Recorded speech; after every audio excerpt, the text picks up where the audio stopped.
Members of Parliament, ladies and gentlemen, good evening to the members of Parliament and those who are still tuned in with us. Welcome back to the continuation of Central Committee meeting number 22. Central Committee meeting handling the draft budget 2025. We are sort of rounding down to the finalization of the sessions in the Central Committee regarding the budget. We have had, of course, the introductory comments on the budget. We have had questions from members of Parliament to all the ministries. We have had ministers come in to respond to these questions. Some additional questions were posed, and we're actually in that phase right now as the ministers now are responding to those sort of final questions in Central Committee context. And the one to do that at this time, the minister to do that at this time is the Minister of VSA, Minister Richinel Brug, who will respond to the questions which answers were put off until today to be provided to members of the Parliament. Minister Brug, to you and your support staff, welcome to Parliament, and I immediately give you the floor to respond to the questions. Minister Brug. Thank you, Madam Chairlady. Good evening, honorable members of Parliament, support staff, persons sitting in the tribune, people of St. Martin listening through the different media outlets. I will now start by answering the question. I will start immediately with the question posed by MP Irian. The question on travel was very specific. The travel budget, the travel expense, if you went over the travel expenses, by how much, and if you had to amend, where were the monies taken from to cover the cost? MP Irian, the travel budget for my person and that of my cabinet has not been used. In other words, my expense so far for traveling is zero. Second question, with regard to the legal budget post, the minister mentioned having his legal staff for an amount of 129,000 guilders. The minister also stated that this same budget post is being used to pay other businesses and individuals. Are you then using this budget post to pay other legal professionals and businesses? Since it is a legal budget post, is it being used exclusively for legal payments, advice, and related services? The minister also mentioned that there is no consultancy budget post. However, the Member of Parliament is certain that such a budget line existed in the past. Is there no longer a specific line item or budget allocated for consultants? Honorable Member of Parliament, yes. Through you, Madam Chairlady, I am using what the Member of Parliament refers to as the legal budget post to pay other consultants as well.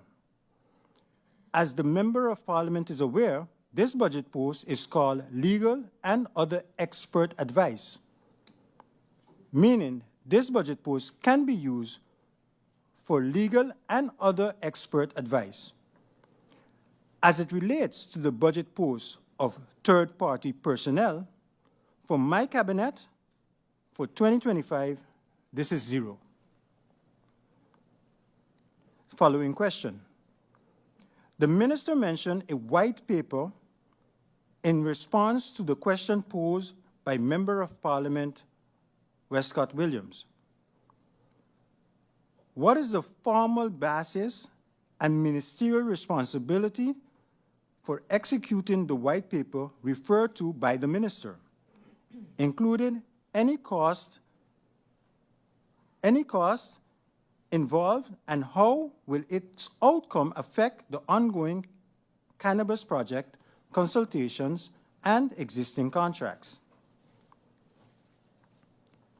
The white paper is one of many ways this Council of Ministers is ensuring that all ministries are aligned as it relates to their position on the cannabis draft legislation. In addition, this white paper also serves to ensure that the roles and responsibilities of all ministries as it relates to the cannabis legislation is known and considered by all parties. At this point in time, the white paper does not affect the ongoing project. Question 4. Has the ministry conducted checks to ensure that all individuals and entities, including subcontractors working on the FinZo's site, are legally operating and compliant with tax and social premium obligations, especially given the significant public funding involved? Response. Informational meetings were held with FinZo to outline the relevant legislations and requirements. The ministry actively reviews documentations submitted by FinZos to ensure they are in compliance to the regulations. As minister, I have also held a meeting with FinZo representatives at the start of this year, emphasizing the importance of FinZo adhering to the labor laws and policies. In addition, the labor inspection team conducted an inspection on the FinZo site early this year. During this inspection, the site was found in compliance with the applicable labor laws and regulation. The company at that time could demonstrate that all workers on the site were covered by insurance per the legal requirements. FinZo is also aware that additional follow-up visits are to be expected throughout this year to ensure ongoing compliance. As it relates to the premiums, FinZo is in compliance. Question 5.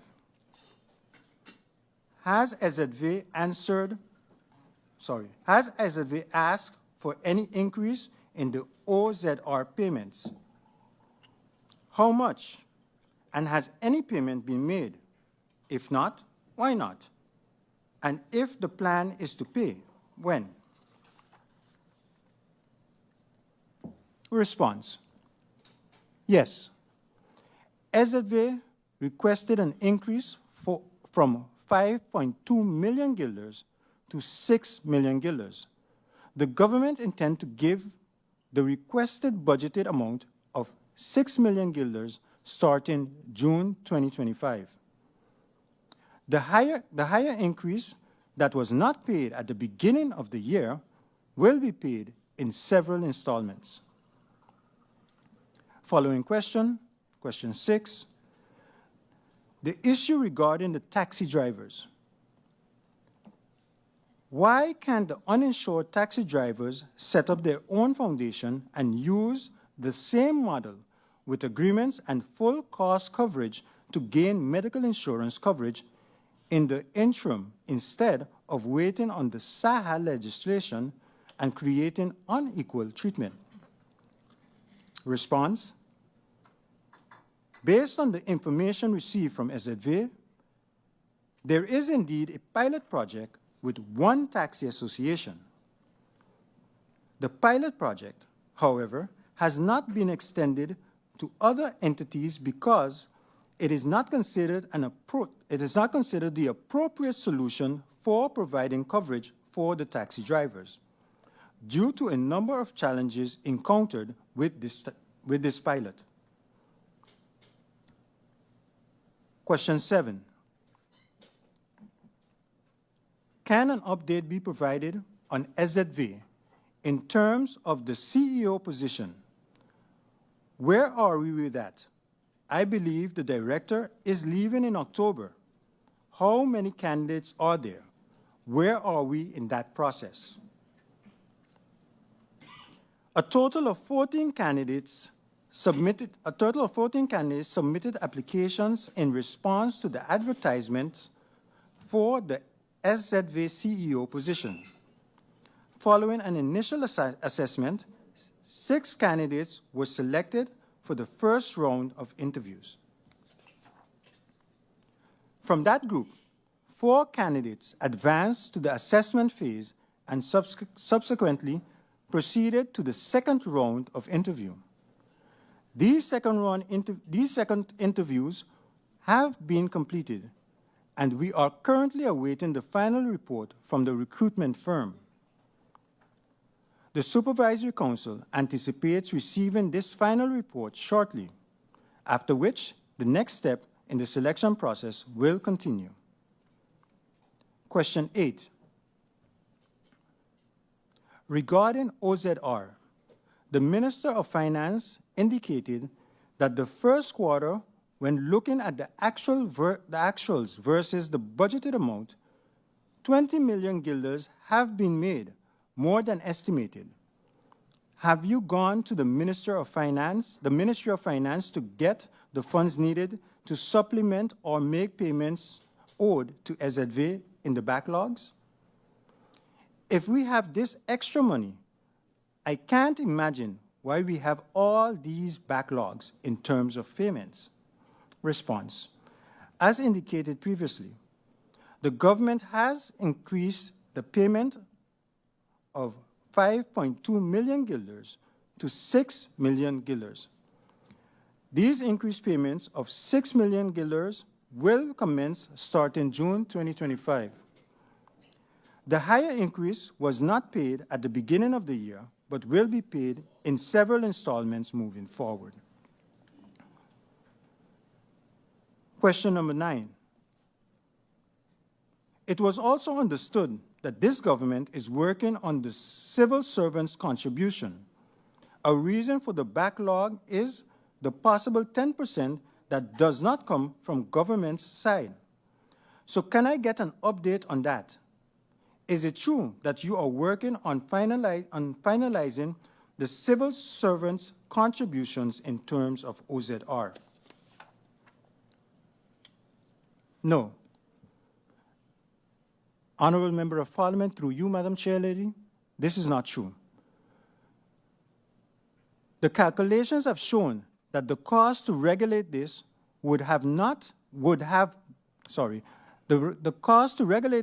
would be more than the financial gain it could produce. Question 10.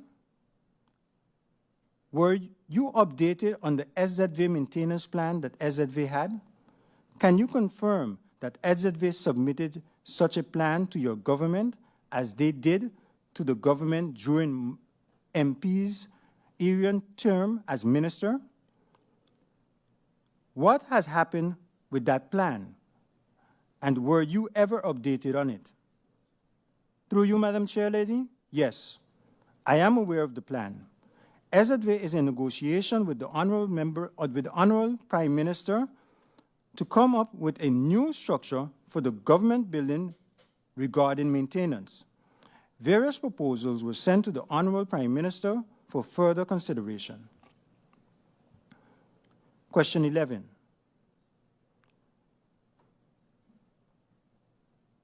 Can you get confirmation from SZV about the loan that exists? And have you had any discussion with the Minister of Finance or the Ministry of General Affairs regarding plans to eliminate the interest rate? Can you also confirm with SZV if there were any plans or recommendations to eliminate this loan? Response. SZV has indicated that they do not have a loan. However, they are currently paying interest on a negative balance on the bank account meant for OZR payment. The negative balance is a result of structural OZR underpayment. SZV has indicated that once the negative balance is cleared, there will no longer be interest payments. Those were all the questions for the Honourable Member of Parliament Arian. I will now go over to the answering the questions of the Honorable Member of Parliament, York.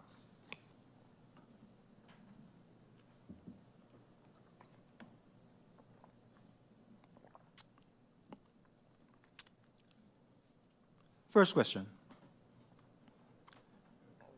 Can the minister clarify whether the fine to be levied for expired goods found in stores will be issued per infraction or per expired item, and provide an update on the status of this enforcement measure? Member of Parliament, through you, Madam Chair Lady, thank you for this question. Currently, Inspectorate VSA is finalizing the process of issuing administrative fine. The intention is that these fines will be given per infraction and not necessarily per item. Question number 2. Communication with the NRPB as it pertains to mental health institution and the construction of it. Can the minister explain why he is still not in possession of the master schedule for the mental health institution project, and how he was able to provide definitive answers to Parliament about facilities planned components despite preliminary designs meeting only taking place recently? Member of Parliament, during a recent meeting with NRPB project manager, it was confirmed that a detailed schedule would be shared with the ministry as early as next week.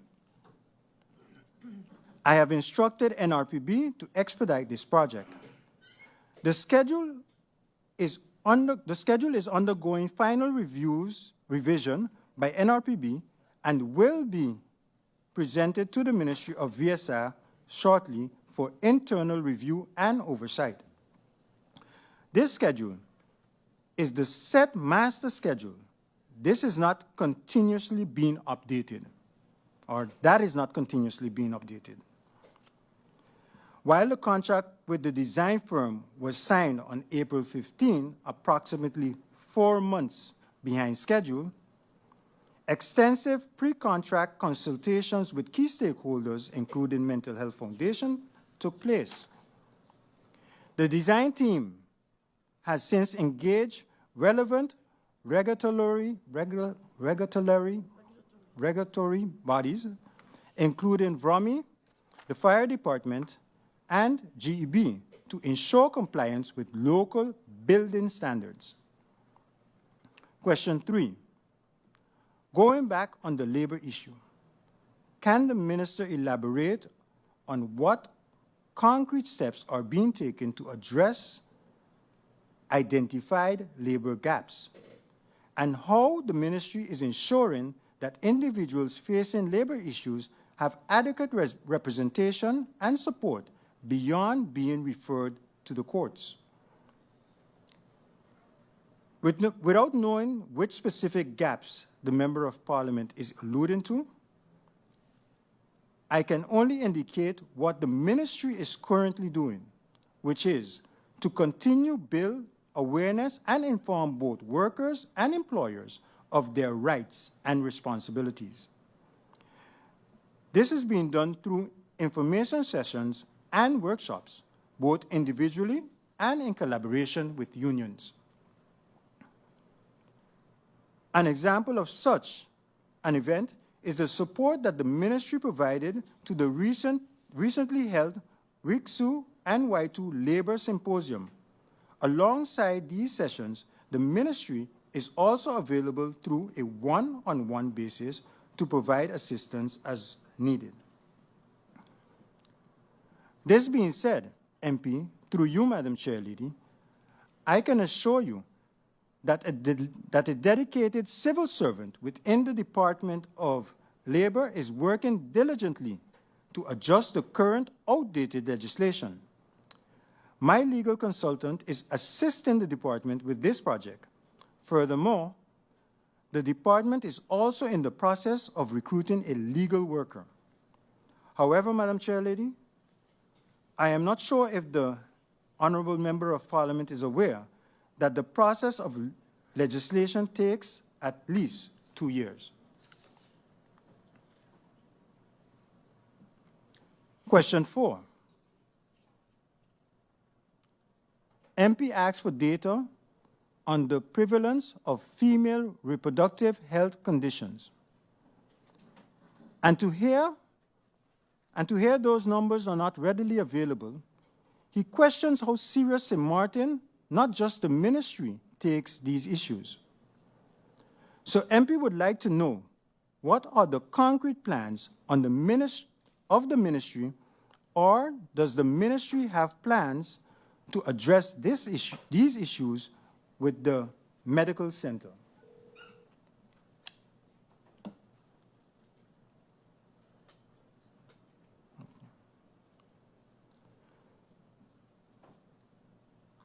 Madam Chairlady, the data on the prevalence of female reproductive health conditions is not structurally collected by the Public Health Department. This type of information, which is collected by GPs, OBGYNs, and the St. Martin Medical Centers, can be made available when requested. I must say that a number of medical professions have reached out to me indicating that they are not in agreement with the statement you made.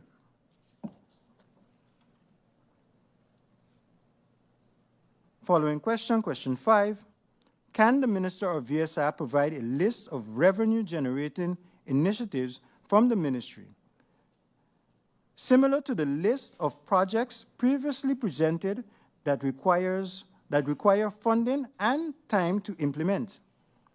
As indicated in my answers yesterday, the adjustment on the labor legislation and the tools the inspectorate needs to be able to properly do their job, that is what my ministry is working on. Madam Chairlady, I hope that the Member of Parliament understand that the time it takes to amend legislation, which is at least 2 years. So to think that this can be done in 6 months is simply unrealistic. However, I encourage the Member of Parliament through this honorable body to propose legal amendments, as this is the legislative branch of Country St. Martin. Those were all the questions for the Honorable Member of Parliament, MP York. I will now go over to answering the questions of MP Jansen Webster.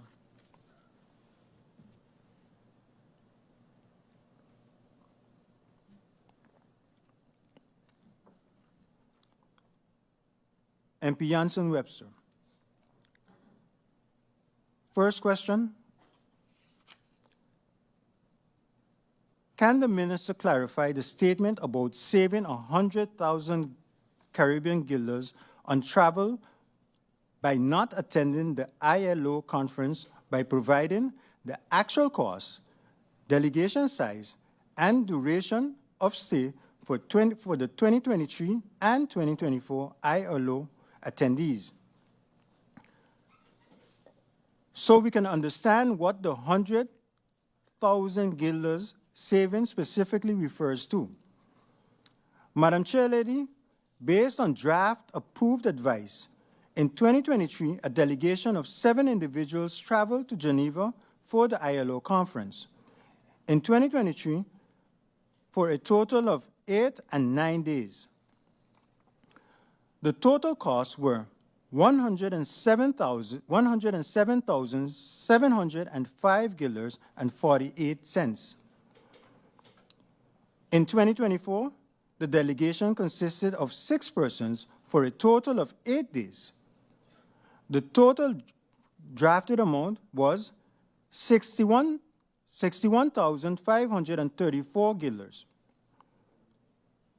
That was the answer. Those were the answers for MP Jansen Webster. I will now go over to the answering the questions of MP Otley.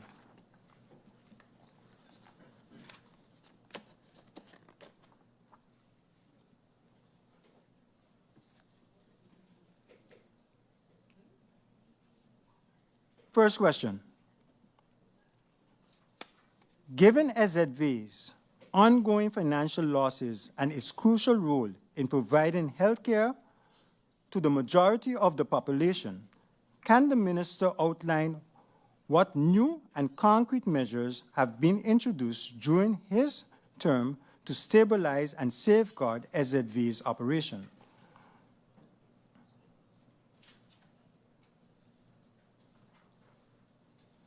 One moment, please.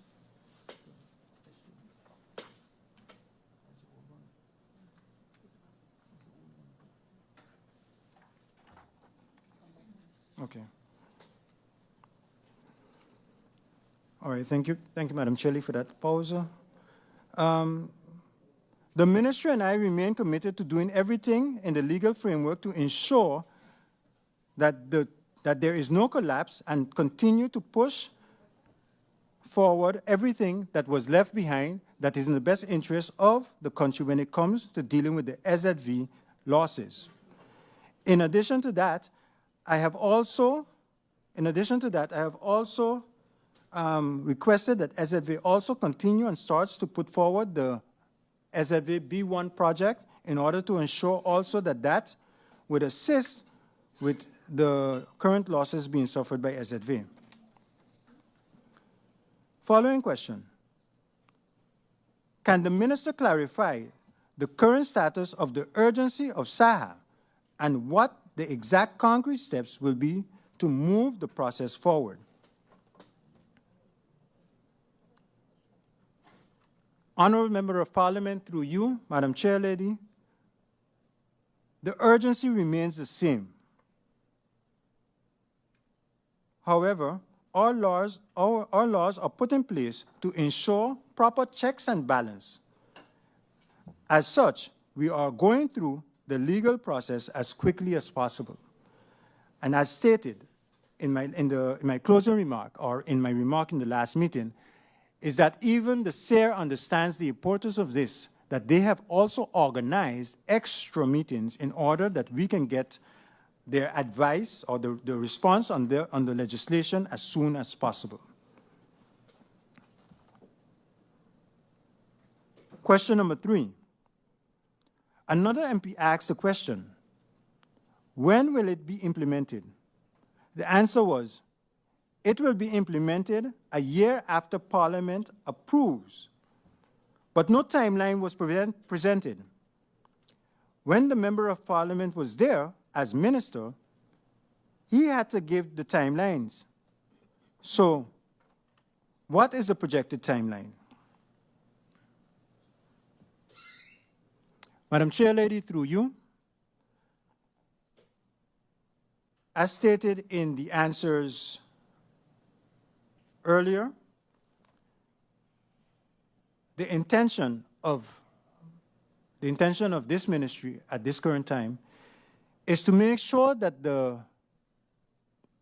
draft legislation reaches Parliament prior to December 2025 in order that it can be debated and approved. That is the intention of the ministry. The reason for this is that once it is debated and approved in Parliament prior to December 2025, it means that it gives SZV enough time in order for them to make preparation for the implementation of the law, which usually only starts in the beginning of every calendar year. Madam Chairlady, I hope that this explanation brings more clarity with regard to the timeline.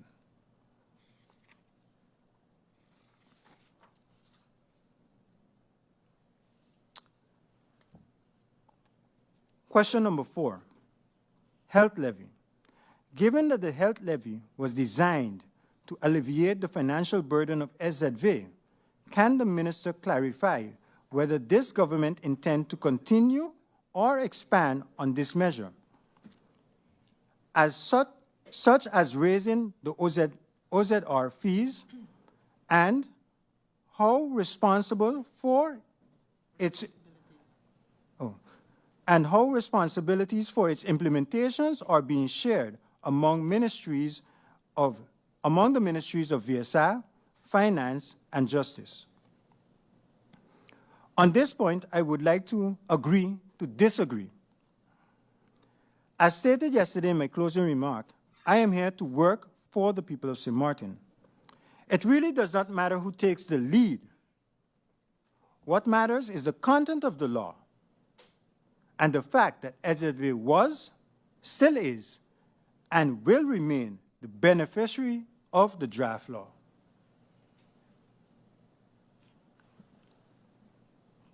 Question number 5.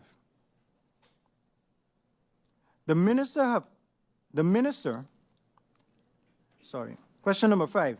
Minister, have you read the law? And has the essence of the law changed? And I see the minister shaking his head that it has not changed. So then the minister own it and ensure that you save SZV.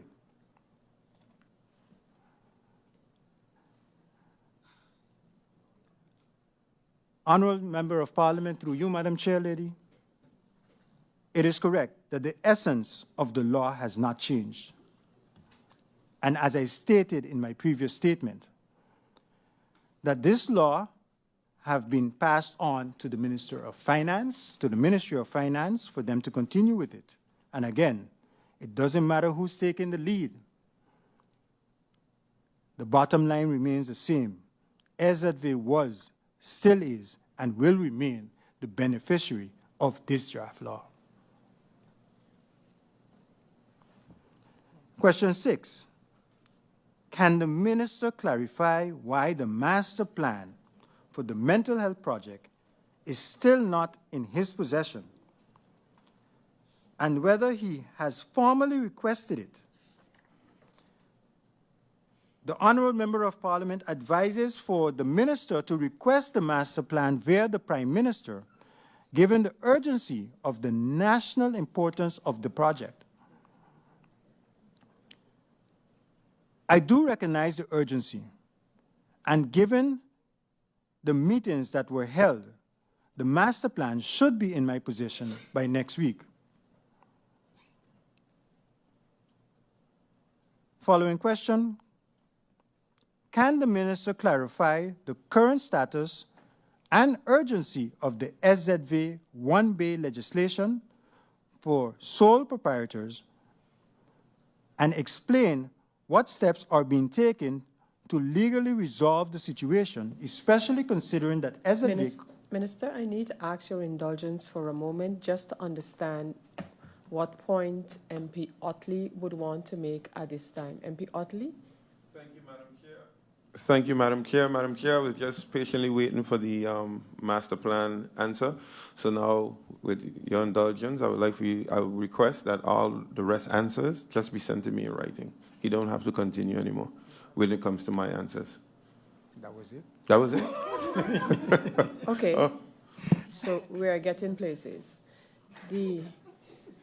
So that would have been your comment, MP Otley. You're saying, okay, Minister, so with the answer regarding the master plan, but then you said that you were at the end of MP Otley's questions. Okay. And Minister, then I would invite you to continue with the answers. Okay. Thank you, Madam Chair. That was the ending in total. Yeah. That was the complete ending. Yeah, of course, the next speaker. Yes. Minister, you may continue. Thank you, Madam Chair Lady. Thank you, Honourable Member of Parliament Otley, for giving me that opportunity to send the rest in writing.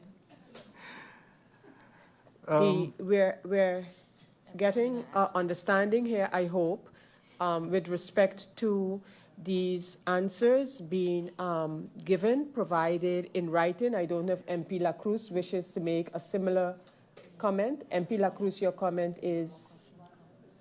Thank you, Madam Chair Lady. Madam Chair Lady, yes, I will allow the minister to send his answers in writing, but and I know that it would be impossible to receive the answers in the next couple of days concerning the letter that MP Duran and myself sent because there was a mistake and you did not receive it until today. I did send it to you personally, but it did not come through the official route as yet. So I will understand and accept that from the minister. And if the minister could just repeat that answer one more time for me, Madam Chair Lady, the answer concerning how much he spent for travel. I'd like to hear that one more time, please. Thank you, Madam Chair Lady. Just one. Just 1 minute, MP La Cruz. Let's get something straight first. Members of Parliament, ministers, of course, the questions that have been answered and the questions that have been asked and the answers that have been given in the context of the draft budget 2025, all of these need to be recorded in the report from Parliament, and then responded to by the report of government. So we're going to get these answers in writing, and we need that whole report before we'll start the public meeting. That's one. So if members are saying that the minister can, the answers that he have, just include them in the written report that comes from the government, then that can be asked like MP Otley did and MP La Cruz is saying, and then MP La Cruz made a very specific mention, but that letter though is outside of the context of these. No, it's not. Or you ask the question separately and you send the minister a letter as well, but you ask them in this meeting as well. Okay, good. So then they would pertain to the procedure for the budget's handling and would have to be answered as well in your report, Minister, because they were asked in the meeting here. Okay, so if we got that understanding. So that's where MP La Cruz questions are concerned. Who else do you have, Minister?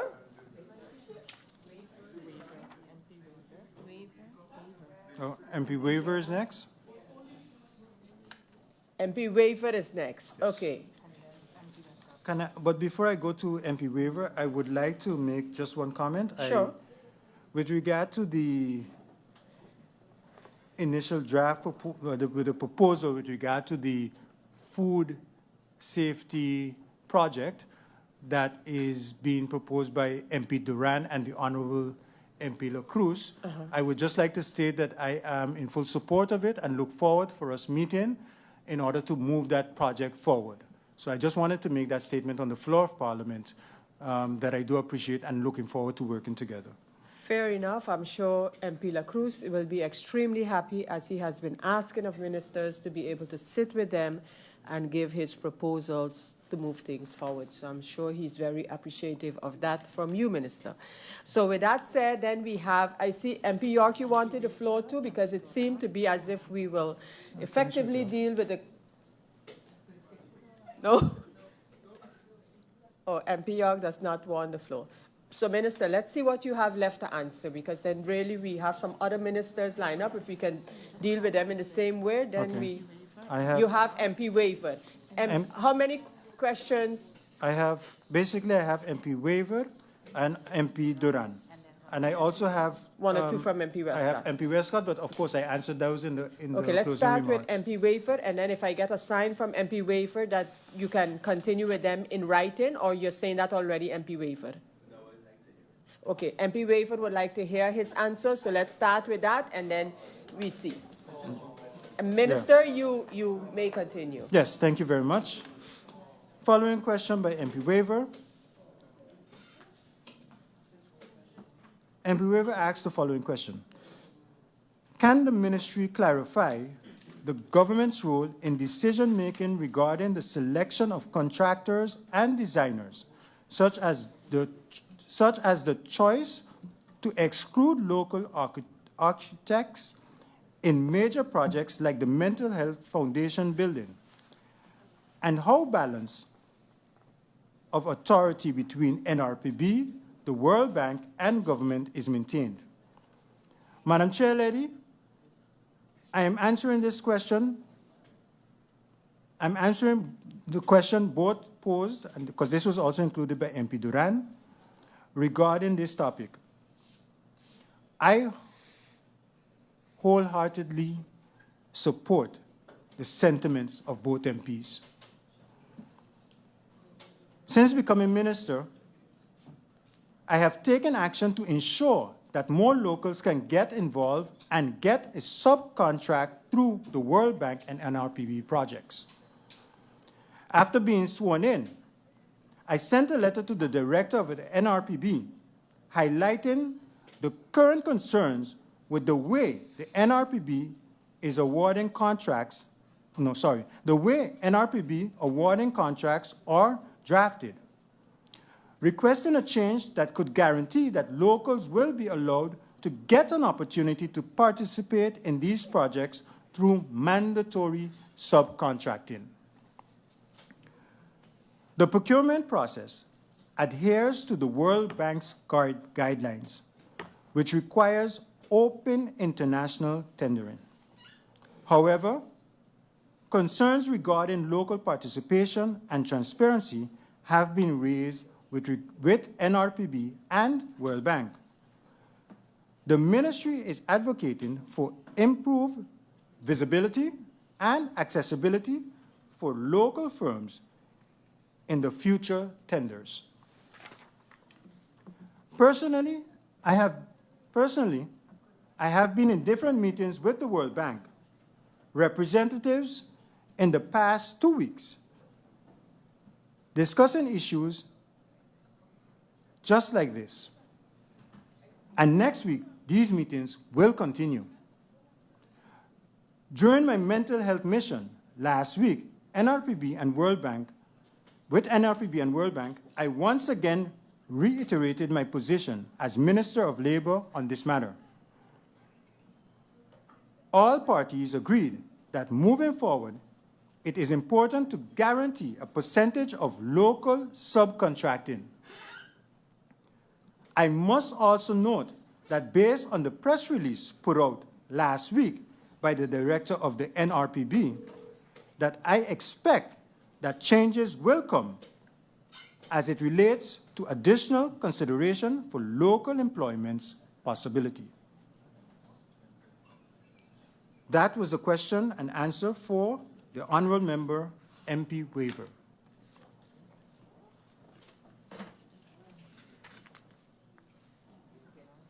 Following question for MP Duran. Okay.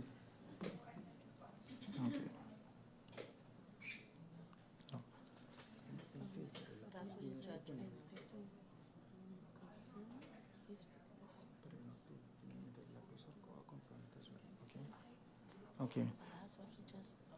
Correct. Okay then. Madam Chair Lady, with regard to the question from MP Duran, I have answered it, the first part, with regard to when I answered MP Waiver's question, and with regard to the second part, with the list of questions that MP Duran stated, it was stated that I could have sent it in writing so that I could have sent it in writing the answers for those particular questions. Same questions that MP Lacruz was talking about. Yeah?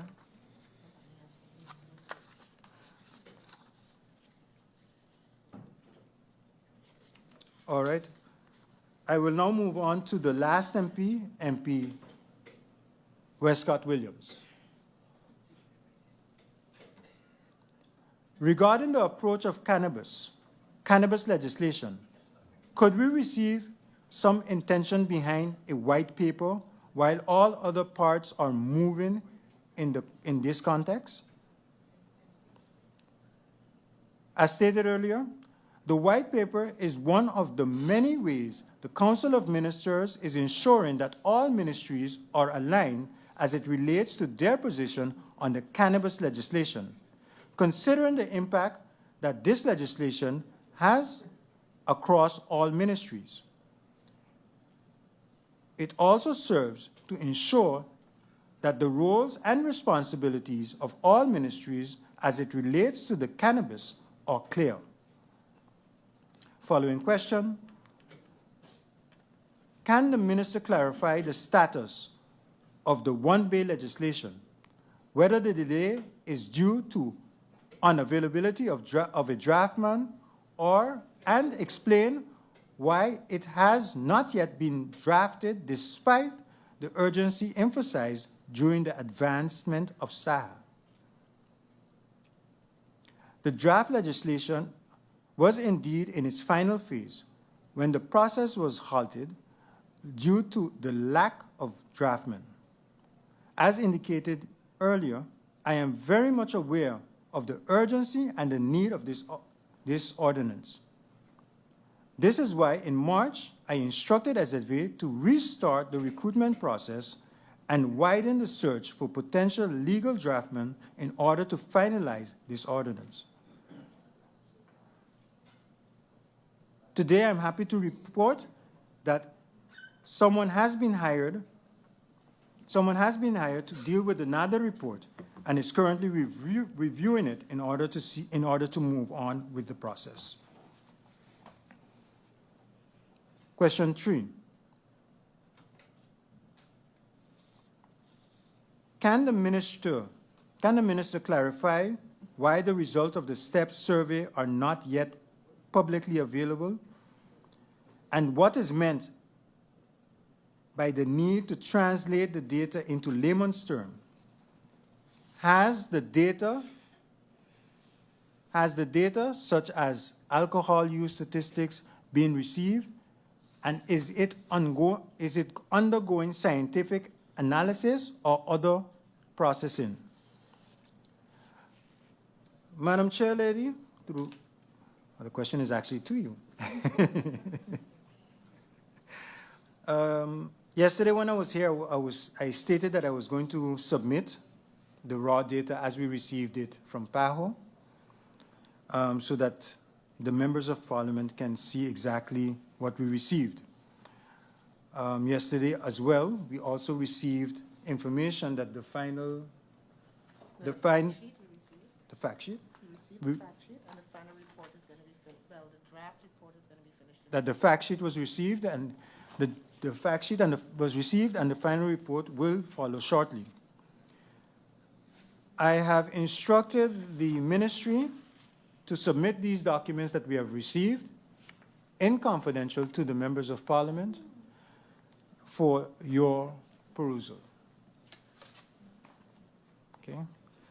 That I have now come to the end of all the questions and answers from the honorable members of parliament and await if there's any more clarifications. Thank you.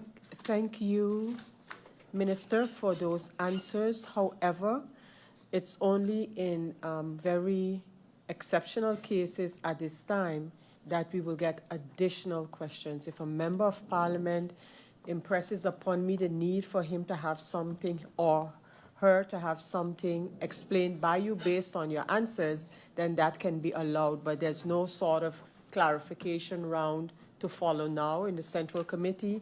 We started out with a broad time for questions, then sort of a follow-up, and you are responding to that follow-up. So although I see that MP York, you indicated you wanted to speak to what? You want to make a statement regarding the minister's presentation, or you want to make a quick statement regarding the minister's presentation? Okay, I'll allow you to do that, MP, but just remember that it's not really, we're not in another session with the minister, with this minister. We're continuing with other ministers. So I give you the opportunity to make that brief statement before I close off this part. MP York. Thank you, Madam Chair, for your indulgence. Once again, good evening, Minister and his support staff and the listening public. Minister, I just wanted to clear up two things. It was said in the presentation that I alluded to that you had to have already came with a solution by now concerning labor gaps, et cetera, et cetera. Minister, I said nothing of the sort. It was basically me saying I would have expected a plan or an idea by now on how to tackle it. Right? Not expecting you to have a 2-year or 1-year cycle already passed and legislation already made, to clear that up. The second one, about the commotion by a couple of professionals yesterday about what I said pertaining to the illnesses, the female illnesses, endometriosis, PCOS, etc. Madam Chair, at no point yesterday did I make any assertion that the SMMC is not capable or they are not working on those illnesses, I'm sure that the practitioners and all the medical professionals are duly busy with it and take it very serious. What I said, Madam Chair, yesterday is basically the sentiment that was brought to me because, Madam Chair, it will be no surprise to you, I do not have endometriosis. I do not have PCOS, right? So, as a matter of fact, we speak here often about messages coming in, and not even an hour ago, I got a message on the topic, one of dozens that I received over the last 24 hours, and it goes as such. Hey, Dee, thank you for bringing up this topic in the meeting. There are so many women with these health issues that are not being addressed or looked at on this island. These are just a few, right? And this is one of the nicest ones I could have picked out to repeat here on the mic. Minister, I'm not making this up. I am merely an elected official, and as an MP, I am the voice of the people. I am not sitting here making things up. I'm not coming with my own issues. This is the sentiment. And a lot of times people react to be heard and not to be understood, right? So when I come on this mic and I say, hey, Minister, this is the feeling of the people out there that are suffering with this issue. It is not me saying, hey, go to SMMC and give them a slap on the wrist, because that's not what I meant. But if we don't ever listen to the other side of the coin, aside from what is being done, but how people feel, we'll never come to the bottom of it. And a lot of times, yesterday as well, it was said, the ministry cannot fix the problem, it's SMMC. At the end of the day, Minister, if I asked the Minister to you, Madam Chair, yesterday for numbers on mental health, the Minister would have been able to spit them out to me, right? Right now, Are You Okay? And all the good programs the Minister has going in his ministry for mental health, the same thing can be done with these illnesses as well. So when I'm saying the ministry can take it a bit more serious, that is what I mean. Because without data being readily available, there is no policy being made. With no policy, there's no priority. With no priority, there's no action. And at the end of the day, I am here in this seat to make sure and hold ministers accountable as it pertains to action. Right? So it's not to step on nobody's toes, but I'm doing my job the same way the minister will be doing his job moving forward. And with that, Madam Chair, thank you for your indulgence. Thank you, MP York. To you, MP Roseberg, the same comment that I made to MP York. You have a brief comment, I want to believe. Yes. I will allow you to do that quickly. Thank you, Chair Lady. Blessed evening to the Minister of ASR and his support staff, to the public in the Tribune, and my honorable members here present here tonight and the ones viewing online. Minister, through you, Madam Chair, I'm happy to hear the legislation that is currently being pushed and currently pending at the SER. In light of the ministry's co-legislative role in guiding and pushing the legislation forward, I would just like to know what concrete measures are being taken to ensure that entities such as the SER issue their advice within the 6-week term, and if the ministry is monitoring these timelines and how are delays being addressed to avoid legislative bottlenecks. That's all. Thank you, Madam Chair. Thank you, MP Roseberg. MP Otley, to you too, the same comments in terms of you wish to make a point. I'll allow you to do so briefly. Thank you so much, Madam Chair. Madam Chair, we reached a point at some point, you know, things have to be productive. And I think, you know, in the CC, we ask a lot of questions and ministers come back and we can rebuttal all day, and that's a natural thing. And for those who may not know, it has been done different this time. Everyone was allotted 60 minutes in total to talk. The chair lady has been more than generous, allowing a lot of us to go over our time, but most of us don't have no more time. With that being said, Madam Chair, I'm seeing a lot of quickly rush this, rush that. So for me, Madam Chair, we have a whole public meeting coming up. I'll make a proposal of order, because I don't speak for the entire Parliament, but for my faction and I, we don't mind receiving the rest of the answers from the rest of the ministers in writing. So if we can put that to a vote to see what the rest of the Parliament think, and then we go to the budget meeting. Thank you, MP Otley. Well, you know, as you said, correctly so, we're in a central committee meeting, and so it's not about putting a proposal of order or to a vote in terms of a proposal that you made or the sentiments of your faction. Nevertheless, I would want to have the brief discussion following the Minister of ASR's presence here in terms of how we move forward on the answering, because indeed it is basically to close it off after we get this round of answers to close off the different ministries. We have a few ministers left to come in. I would really like to get as soon as possible to the point where the two secretariats can prepare this report and give the members of parliament at least a full day to peruse and make sure, to look at the report that we get. It's the answers that you have been getting. So when we say send all of them in writing, realize then that we will have to rely on the report to make sure that your questions have been answered. So that's the other side of the coin in terms of saying everything now could follow in writing. But the questions that have already been answered and the answers that were, the questions that have been answered will be in that report, those that have been presented in here. So what you will have to rely on in the report are the few final questions to every ministry, if you understand what I'm saying. And I would like to have that report completed and have at least a day in between receiving that report and starting the public meetings. That it has to be completed before the public meetings is a foregone conclusion, but I think we also need a time just to go through it and not, again, be repeating everything, but that you can assure yourself of how your questions have been answered. So with that stated, members of parliament, so let me first thank you, Minister Brug. Let me finish with my members here first. So we would have had, following the Minister of VSA, we could have had tonight the Minister of Finance coming back, and the Minister of Finance also coming back for Justice.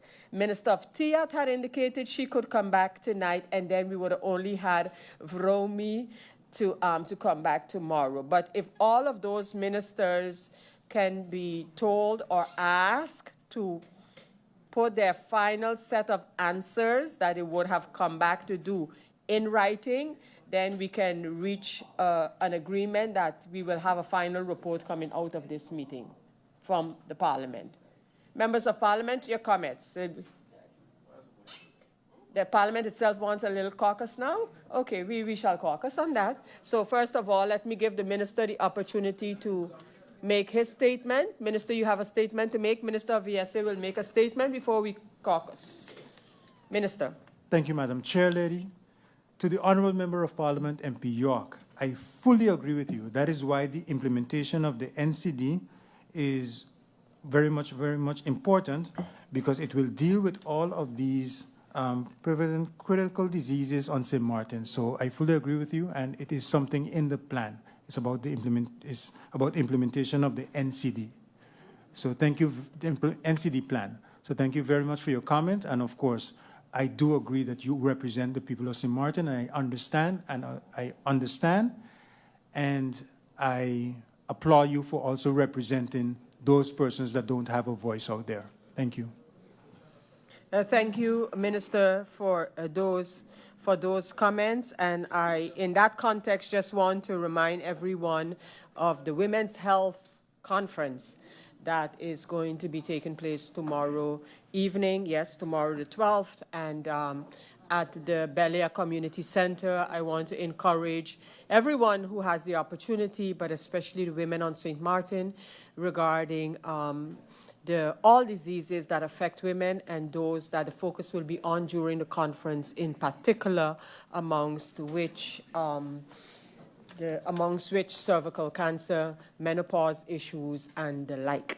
So with that, thank you, Minister of VSA, and I'm going to adjourn this meeting for 5 minutes. This meeting is adjourned for 5 minutes.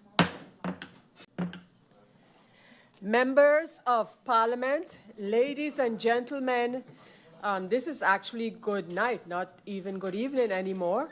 And thank you for staying with us until this time, participating in the Central Committee meeting of Parliament, Central Committee meeting number 22 for the handling of the draft budget 2025. We have actually come to the end of the handling of the draft budget 2025 in the Central Committee of Parliament. This means that now a report shall be made of all of the questions posed by the different factions in Parliament, and also based on that report of questions, the government will have to respond in writing to all of those questions as well.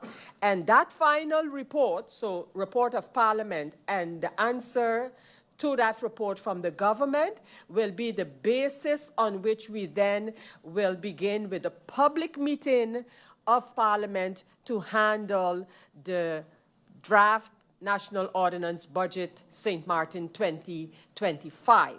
So for right now, this Central Committee meeting will consider this a final report on the draft budget and will be closed, and we will be receiving the first draft answers in writing from the government this Friday, hopefully.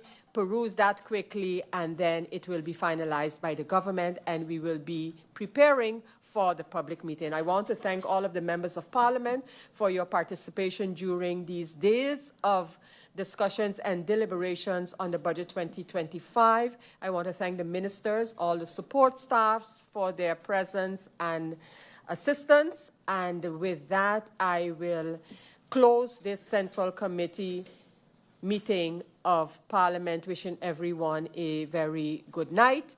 And I hereby close this Central Committee meeting, of which the report shall be sent to the government. Meeting closed.